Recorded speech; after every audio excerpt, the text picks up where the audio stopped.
Assalamualaikum warahmatullahi wabarakatuh. Alhamdulillah, wassalatu wassalamu ala rasulillah. Kawanku sekalian, di saat yang mulia ini, di bulan Rabiul Awal yang merupakan Maulidur Rasul Muhammad sallallahu alaihi wasallam, kami dari Samudra Hikayat mengucapkan selamat merayakan Maulidur Rasul Muhammad sallallahu alaihi wasallam 1445 Hijriah. Semoga kita sebagai umatnya selalu berada dalam bimbingan Rasulullah hingga akhir hayat kita. Amin ya rabbal alamin. Pada kesempatan kali ini kami akan mengisahkan tentang perjuangan Rasulullah dalam berdakwah secara terang-terangan dan tekanan yang semakin besar yang dilakukan oleh kaum kafir Quraisy hingga akhirnya Rasulullah memutuskan untuk melakukan hijrah ke negeri Habasyah. Bagaimana kelengkapan kisah tersebut? Mari kita simak bersama-sama.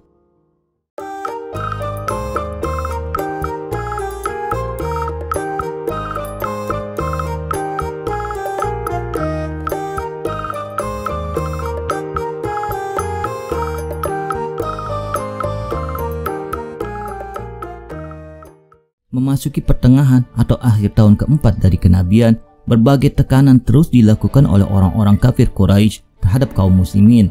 Hari demi hari berlalu, hingga memasuki tahun kelima, kaum muslimin berpikir bagaimana caranya agar bisa lepas dari kekejaman musuh.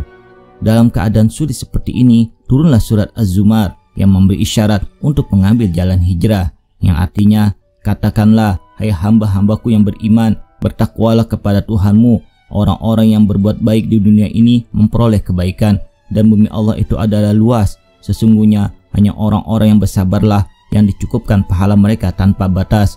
Quran Surat Az-Zumar ayat 10.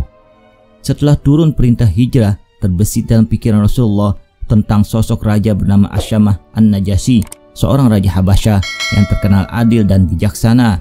Yakin akan mendapatkan perlakuan baik di negeri Habasyah, beliau pun meminta agar beberapa kaum muslimin untuk hijrah ke sana, seperti yang ditulis oleh Syekh Safiyur Rahman Al-Mubarakfuri dalam kitab Ar-Rahiq Al-Makhtum. Peristiwa hijrah ini terjadi pada bulan Rajab tahun kelima dari nubuwah. Kaum muslimin yang berangkat sebanyak 16 orang, yaitu 12 laki-laki dan 4 perempuan. Rombongan tersebut dipimpin oleh Utsman bin Affan.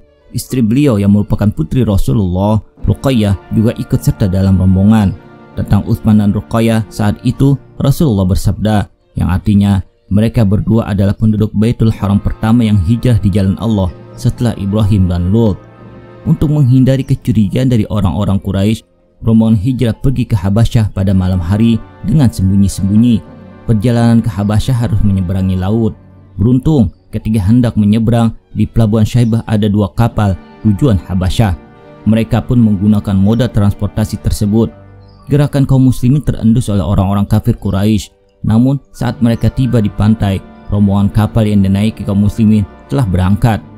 Di Habasyah, kaum muslimin hidup dengan aman dan damai. Sejenak kita kembali ke kota Mekah.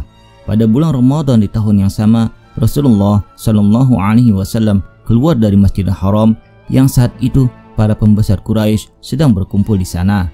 Beliau Shallallahu Alaihi Wasallam berdiri di hadapan mereka. Lalu seketika itu pula membacakan surat An-Najm.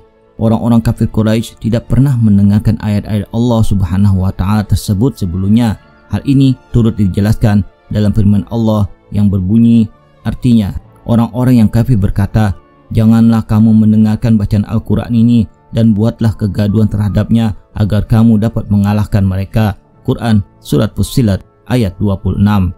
Tetapi tatkala dilantunkan bacaan surat An-Najm, gendang telinga mereka pun diketuk oleh kalam ilahi yang indah menawan, yang keindahannya sulit untuk dilukiskan dengan suatu gambaran. Mereka sontak terdiam dan terpesona menyimak setiap isi, dan semua orang-orang khidmat mendengarnya, sehingga tidak ada pikiran lain yang melintas di benak mereka. Tatkala beliau Shallallahu Alaihi Wasallam membacakan penutup surat ini, hati mereka merasa terbang. Akhirnya beliau Shallallahu Alaihi Wasallam membaca ayat terakhir dari surah An-Najm, maka bersujudlah kepada Allah dan sembahlah Dia. Quran Surat An-Najm ayat 62. Mereka pun bersujud, tidak seorang pun dapat menguasai dirinya, dan mereka semua merunduk dalam keadaan sujud. Berita ini pun sampai ke telinga kaum muslimin yang sedang berada di negeri Habasyah. Maka pada bulan Syawal mereka pun kembali ke Mekah. Namun setelah mendekati Mekah, barulah mereka tahu bahwa apa yang mereka dengar adalah isu yang salah. Orang-orang kafir Quraisy belum masuk Islam. Mereka hanya bersujud karena terpesona dengan Al-Quran ketika Rasulullah membaca surat An-Najm ayat 62. Menyadari hal itu, kaum muslimin pun masuk ke Mekah secara sembunyi-sembunyi. Ada pula yang masuk ke Mekah dengan jaminan keamanan tokoh yang mereka kenal, seperti Utsman bin Maz'un yang juga masuk ke kota Mekah dengan berlindung kepada Walid bin Al-Mughirah. Tekanan dan siksaan dari orang-orang kafir Quraisy semakin menjadi. Rasulullah pun memerintahkan hijrah untuk kedua kalinya. Hijrah kedua ini lebih sulit karena kaum kafir Quraisy semakin meningkatkan kewaspadaan. Namun Allah memudahkan 83 laki-laki dan 18 wanita untuk berangkat ke Habasyah di bawah pimpinan Ja'far bin Abu Thalib. Beliau adalah saudara kandung Ali bin Abu Thalib, sepupu Rasulullah Sallallahu Alaihi Wasallam. Mengetahui banyak kaum muslimin yang hidup aman dan damai di Habasyah, para pemuka Quraisy tak mau tinggal diam. Mereka mengutus Amr bin As dan Abdullah bin Abu Rabi'ah sebelum keduanya masuk Islam di kemudian hari untuk menghadap Raja Najasyi dengan membawa berbagai hadiah dan persiapan diplomasi. Keduanya datang ke Habasyah. Setelah mendekati para uskup penasihat Raja Najasyi dengan berbagai hadiah, keduanya pun bertemu dengan Raja Najasyi. Mereka pun berkata, "Wahai Tuan Raja, sesungguhnya ada sejumlah orang-orang bodoh dari negeri kami yang telah menyusup ke negeri Tuan Raja. Mereka ini memecah belah agama kaumnya, juga tidak mau masuk ke agama Tuan Raja. Mereka datang dengan membawa agama baru yang mereka ciptakan sendiri."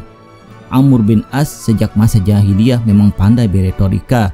Ia meminta Raja Najasyi mengembalikan kaum muslimin ke Mekah dengan berbagai alasan. Para uskup yang telah diberi hadiah ikut menguatkan perkataan Amr bin As. Namun Raja Najasyi yang dikenal adil tak mau langsung mengambil keputusan. Ia panggil delegasi kaum muslimin untuk dikonfrontasi. Seperti apakah agama kalian sehingga memecah belah kaum, dan kalian juga tidak masuk agama kami? "Wahai Tuan Raja," kata Ja'far bin Abu Thalib, sang juru bicara kaum muslimin, "dulu kami memeluk agama jahiliyah. Kami menyembah berhala, memakan bangkai, berbuat mesum, memutus persaudaraan, menyakiti tetangga, yang kuat menzalimi yang lemah. Lalu Allah mengutus seorang rasul dari kalangan kami sendiri yang kami ketahui nasab, kejujuran, amanah, dan kesucian dirinya." Ja'far menjelaskan ajaran Islam dan bagaimana agama tersebut mengubah perilaku-perilaku jahiliyah. Namun kaumnya memusuhi dan menyiksa kaum muslimin. Maka kami pun pergi ke negeri Tuan Raja dan memilih Tuan Raja daripada orang lain. Kami gembira mendapat perlindungan Tuan Raja dan berharap agar kami tidak dizalimin di sisi Tuan Raja. Raja Najasyi berkata, "Apakah engkau mau menyampaikan sedikit dari apa yang datang dari Allah itu?" Ja'far menjawab, "Tentu, dengan senang hati Tuan Raja." "Tolong sampaikanlah kepadaku," kata Raja Najasyi, siap untuk menyimak. Maka Ja'far membaca awal dari surah Maryam. Ummu Salamah berkata, "Demi Allah, Raja Najasyi menangis hingga membasahi jenggotnya, dan para uskupnya pun ikut menangis hingga air mata mereka menetes di kitab-kitab mereka ketika mendengar ayat yang dibacakan oleh Ja'far." Kemudian Raja Najasyi berkata, "Demi Allah, sesungguhnya ini sama dengan yang dibawa Musa, yang benar-benar keluar dari sumber yang sama. Pergilah, aku tidak akan menyerahkan kalian kepada mereka, kaum kafir Quraisy, selama-lamanya." Seperti yang dikutip dalam kitab Al-Majmu'. Berikut ini firman Allah yang diturunkan berkaitan dengan kisah Raja Najasyi ini, yang artinya, "Dan apabila mereka mendengarkan apa yang diturunkan kepada Rasulullah, kamu lihat mata mereka mengucurkan air mata disebabkan kebenaran Al-Quran yang telah mereka ketahui dari kitab-kitab mereka sendiri. Seraya berkata, 'Ya Tuhan kami telah beriman, maka catatlah kami bersama orang-orang yang menjadi saksi atas kebenaran Al-Quran dan kenabian Muhammad.' Quran Surat Al-Ma'idah ayat 83. Amr bin As tidak menyerah. Besoknya ia datang lagi menghadap Raja Najasyi dan memprovokasi bahwa Nabi Muhammad SAW bicara yang tidak-tidak tentang Nabi Allah Isa alaihissalam. Kaum muslimin pun dipanggil kembali untuk dikonfrontasi. Kaum muslimin sempat berpikir kalau Raja Najasyi marah, namun Ja'far bertekad mengatakan yang sebenarnya. "Wahai Tuan Raja, kami katakan seperti yang dikatakan Nabi kami, bahwasanya Nabi Allah Isa alaihissalam adalah hamba Allah, Rasulnya, Ruhnya, kalimatnya yang disampaikan kepada Maryam, sang perawan suci. Mendengar itu, Raja Najasyi mengambil sebatang lidi dari lantai. Demi Allah, perbedaan Isa bin Maryam dari apa yang kau katakan tadi tak lebih besar dari batang lidi ini.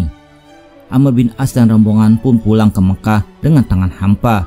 Mereka gagal mempengaruhi Raja Najasyi untuk mendeportasi kaum muslimin. Propaganda mereka yang menjelekkan para sahabat mentah. Para pemuka Quraisy hanya bisa kecewa dan marah. Di negeri Habasyah, kaum muslimin bisa tinggal dengan aman dan tenang. Mereka bisa beribadah tanpa gangguan. Mereka bebas berislam tanpa disakiti dan dicelakai. Sementara di kota Mekah, berbagai upaya sudah ditempuh kaum musyrikin untuk menghalangi dakwah Rasulullah. Bahkan mereka pernah bersekongkol untuk membunuhnya, tapi semua itu selalu gagal. Di belakang Rasulullah ada Bani Hashim dan Bani Muttalib yang membela mati-matian, apapun risikonya. Akhirnya sampailah puncak kepanikan kaum kafir Quraisy. Puncak kegeraman itu berujung pada upaya untuk memakzulkan Rasulullah berikut para pengikutnya dan semua kalangan dari Bani Hashim dan Bani Muttalib.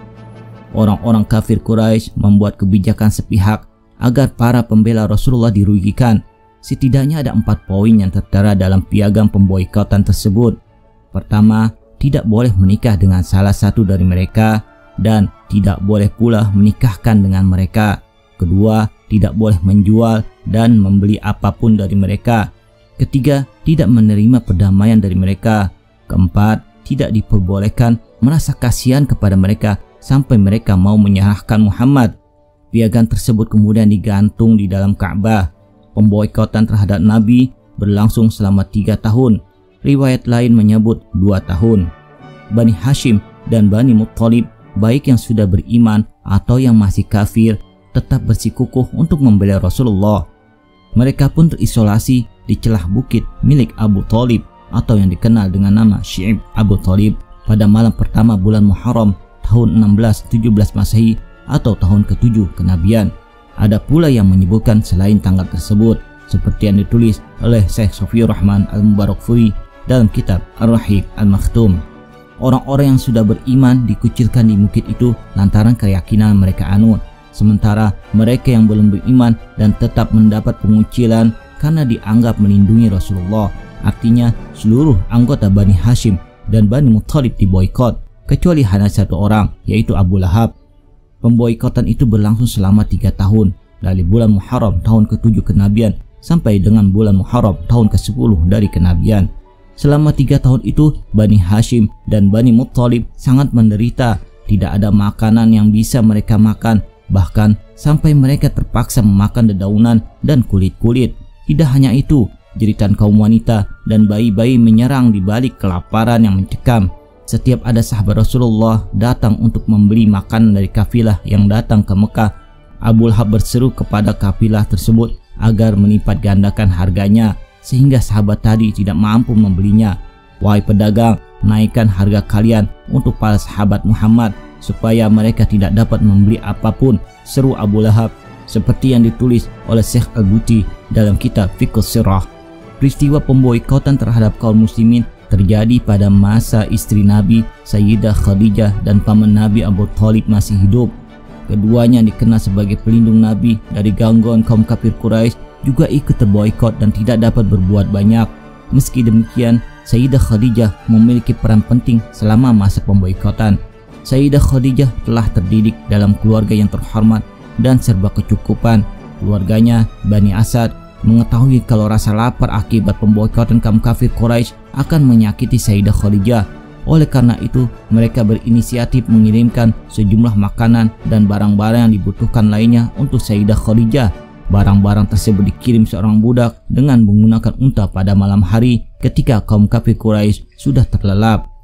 Sayyidah Khadijah tidak memanfaatkan barang-barang itu sendirian, karena ia membaginya kepada mereka yang lebih membutuhkan, seperti yang ditulis dalam buku Khadijah Ummahatul Mukminin karya Ibrahim Muhammad Hasan Al-Jamal.